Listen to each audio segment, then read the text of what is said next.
Nagsimula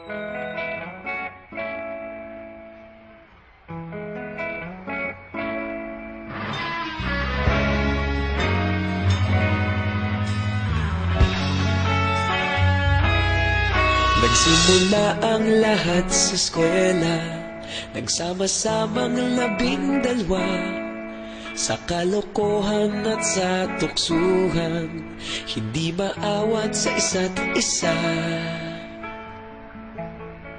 Madalas ang standby sa cafeteria, isang barkada na kay saya. Laging may hawak-hawak na gitara, konting udyok lamang kakanta na. Kay simple lamang ng buhay nun, walang mabibigat na suliranin. Problema lamang laging kulang ang datong. Sana napunta ang panahon? Sana nga ba? Sana nga ba? Sana napunta ang panahon? Sana nga ba? Sana nga ba?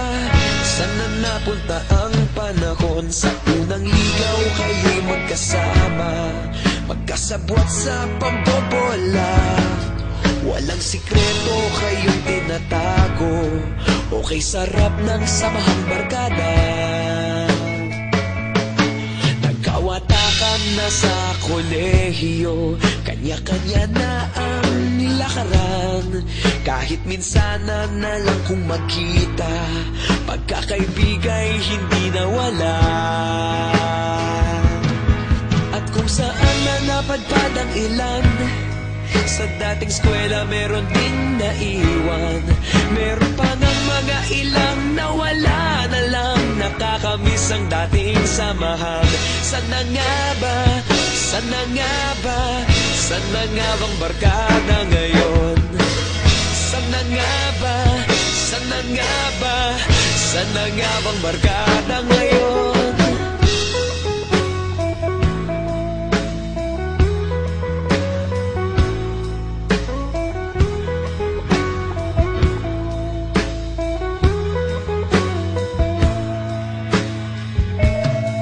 Ilang taon din ang nakalipas, wala pa sa aming tatay na nagsusumikap upang yumaman at guminhawang kinabukasan.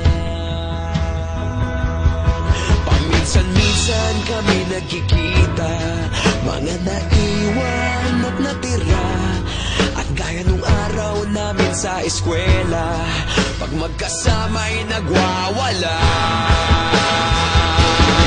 Napakahirap malimutan ang saya ng aming samahan. Kahit lumipas ng ilang taon, magkabarkada pa rin ngayon. Magkaibigan, magkaibigan, magkaibigan pa rin.